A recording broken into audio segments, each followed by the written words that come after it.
di sini peraturan. Ya takutnya ya Mas Ahmed ya, mereka ini punya tujuan terselubung. Ya pasti. Tujuannya apa?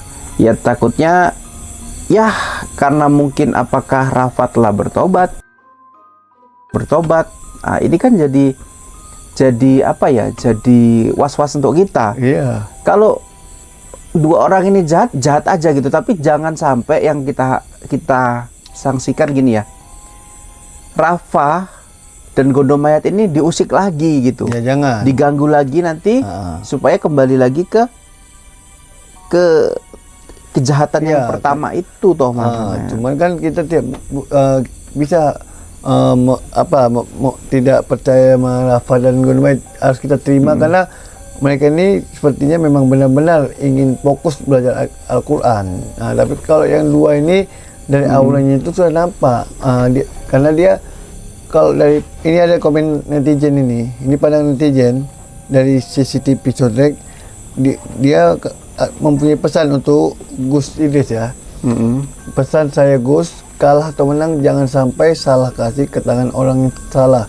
Kalau sampai salah jatuh ke orang salah, ingat liontin itu kan diamanahkan Gus, jadi lebih baik dikasihkan yang amanah dan jangan dikasih orang yang salah. Ini maksudnya liontin Gus Idris itu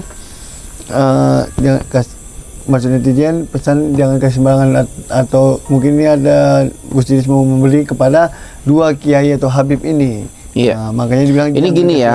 Ini gini dari netizen katanya Mas Ahmed, suruhlah dua orang itu memegang liontin. Ya. Kalau saya memegang liontin itu mungkin apa ya namanya, benda ya Mas Ahmed ya, benda mati benda gitu mati. ya. Nah, mungkin nggak berpengaruh, tapi apakah ya dua sosok ini yang mengaku Habib dan Kiai ini dapat dibuktikan secara keislaman, contoh dengan lafalan-lafalan ya, bukan bacaan. Kalau bacaan dia membaca bisa saja ya. Lafalan dia baca, dia Al-Quran dibacanya, tajwidnya gimana ya, tanda-tanda bacanya sesuai atau tidak. Nah, di sini nanti terbukti apakah memang dia itu Habib atau bukan. Lebih mantap lagi ya, dia boleh lisan membacakan itu, kemudian secara arti dia suruh maknai artinya apa nih ayat ini. Nah, itu baru saya acungin jempol. Terlalu mudah Mas Ahmed untuk membuktikan dia itu atau Habib atau Kiai gitu toh. Kalau dia seperti ada mempunyai alasan menolak dengan alasan dia, berarti ini tidak perlu kita suruh. Ini sudah tanda tanya besar, itu sudah positif. Dia hanya berkedok. Kalau dia ada saja jawabannya untuk memberi alasan, entah kata besok disuruh Gus Idris lagi atau Mas Tanah ada lagi alasannya, berarti itu sudah pasti dia hanya berkedok, ada tujuan dia untuk di pondok pesantren. Ya, tapi kalau kita nuduh, kembali lagi kita harus ada bukti. Ya, kalau saat ini memang dia ngakunya kiai, ya kita menuduh dia adalah gadungan, ya nanti kita yang salah, ya kita yang berdosa karena kita telah menuduh orang tanpa bukti. Loh kan kalau dia ngomong saya namanya Ahmed, saya namanya Ustadz, saya profesinya ini, itu kan pengakuan dia. Iya, betul. Nah, apakah kita harus menolak pengakuan dia? Ya tidak. Kecuali pengakuan dia itu tidak bisa dibuktikan dia profesinya itu. Dia Habib, dia Kiai.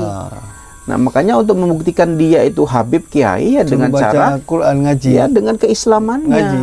Gitu toh Mas Ahmed. Dan juga bukan dengan pakaiannya. Dan suruh aja dia ini tidak usah jauh-jauh kita suruh baca dia Quran. Suruh saja dia coba mengucap 2 kalimat syahadat. Kalau dia kebingungan atau berarti ini jelas dia bukan Habib. Kenapa? Kalau Habib itu kalau enggak pun Habib, kalau dia benar-benar Islam, mencintai Islam, itu dia dengan mudah membaca 2 kalimat syahadat. Ini dari Mas Yusri ini Mas Ahmed. Kiai Habib kok tutur katanya tidak ada adab. Sombong juga. Kalau benar dua kiai itu Habib, lemah lembut kayak Gus Idris, dukun pakaiannya kayak gitu juga ada yang banyak. Sabarnya mana? Tanya KTP-nya aja. Betul, saya setuju. Karena gini, untuk sosok Gus Idris saja ya, yang kita bilang dia bukan seorang Habib, Tapi lihat cara bahasa lemah lembut, bahkan sama lafal Mahid pun dia lembut. Yakin karena mereka tu sudah bertobat, dia yakin, memang dia benar-benar yakin tobat. Tapi itulah contoh kita ya, Gus Idris bukan seorang Habib saja, dia orang beriman, bahasanya lembut, sama semua orang lembut, ramah. Apalagi Habib pasti lebih lembut dari yang dia lakukan. Oke ya.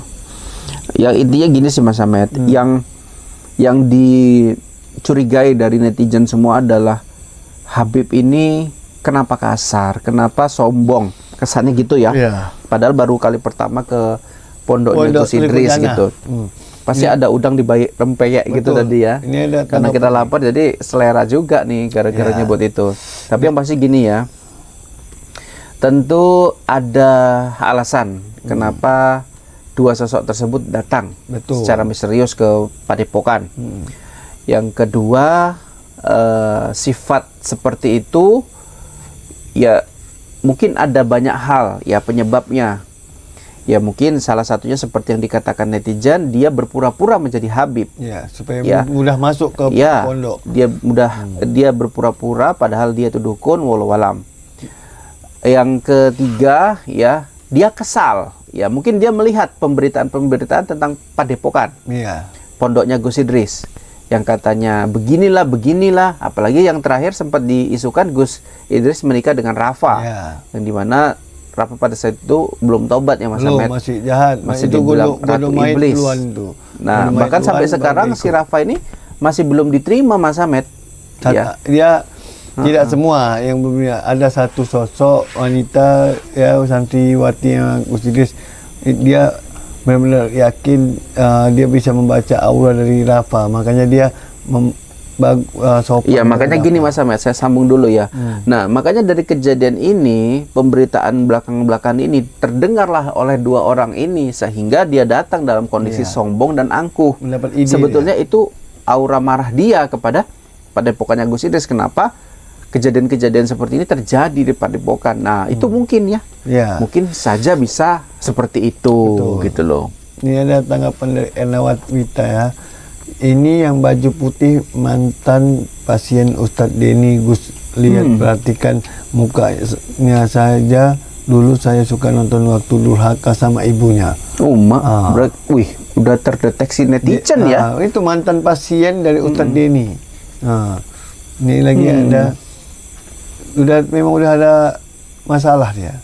Dan ini ada si Terja. Berarti dia mantan. Ini harus dibuktikan ini pernyataan dari Mbak siapa atau Mas siapa itu? Ernawita. Wah, ini harus ada bukti nih. Baju putih, berarti yang pakai jubah, yang pakai sorban ini nih. Ya, ini harus ada bukti, nggak bisa sembarangan. Nanti jatuhnya fitnah. Betul, kita harus ada bukti Mbak Erna. Orang itu kadang bisa mirip loh Mas Ahmed. Jangan kita langsung turun poin ke situ. Kita sedikit dulu pelan-pelan. Seperti masalah tanah inilah, disapu, sapa dulu ramah, bagus. Itu nanti insya Allah menunjukkan kepada kita masa tanah itu bisa kebal kok di depan mata dia apa yang mereka lakukan. Dan ini ada si Terja, para senior tim Gio kok tidak mencontohkan yang baik itu bagaimana Mas Habibie dan Bang Radin, kok malah bertengkar. Berilah contoh pada anak santri yang baik. Kamu berdua kan sebagai kepercayaannya Gus. Ya seperti itu namanya di Padepokan. Ada yang A, ada yang B gitu ya. Selagi itu masih di batas wajar ya Mas Ahmed ya, saya masih bisa memaklumin sebetulnya. Ini kembali ke liontin nih, ada sama seperti yang kita bahas tadi dia, Enung Sadana. Coba saja suruh pegang dulu itu liontinnya, bisa enggak? Iya, makanya itu tadi jangan liontin, kalau bisa baca ayat-ayat, kemudian terjemahannya, maknanya apa, tafsirnya apa. Kan dia Habib, dia bukan peramal yang bisa melihat benda gitu. Dan ini ada Yasmin nih, Bang Radit kok ngeyel, Aibel. Ya udah tadi Mas Ahmed. Udah ya? Mungkin sampai sini dulu kita Mas Ahmed. Oke ya, kita lanjut ke part selanjutnya. Intinya kita kalau menyelidiki orang jangan dulu langsung gegabah, langsung to the point. Dia itu dukun berkedok, jangan. Ikuti cara Mas Hadid. Mas Hadid ini sudah pengalaman, dia sudah bisa membaca aura orang yang mana benar-benar orang yang beriman pada Allah sama orang yang hanya berkedok saja. Jadi dia ini sengaja untuk membaik-baikkan mereka supaya bisa pelan-pelan terbongkar, ditunjuk oleh Allah Subhanahu Wa Taala. Dia benar-benar habaib atau hanya penyusup yang ingin mencuri liontin atau benda-benda pusaka dari guru besar kita Gus Idris. Okey. Ya, kita lanjut ke sebab selanjutnya ya.